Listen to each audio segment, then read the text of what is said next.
Champions ট্রফিতে champion হওয়ার লক্ষ্যেই যাচ্ছে বাংলাদেশ ক্রিকেট দল। দেশ ছাড়ার আগে এমনটাই জানিয়েছিলেন বাংলাদেশ দলের অধিনায়ক নাজমুল হোসেন শান্ত।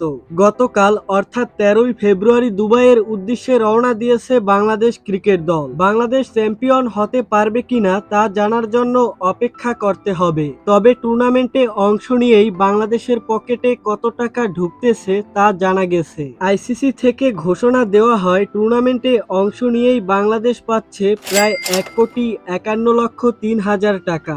অবশ্য শুধু বাংলাদেশ নয়, এই টাকা টুর্নামেন্টে অংশ নেওয়া প্রতিটি দলই পাবে। অর্থাৎ কোনো দল জয় না পেলেও আইসিসি থেকে এই টাকা পাবে। সঙ্গে যোগ হবে প্রতি ম্যাচ জয়ের জন্য 41,26,000 টাকা। চ্যাম্পিয়ন হতে পারলে বাংলাদেশ দল পাবে 27,06,46,000 টাকা।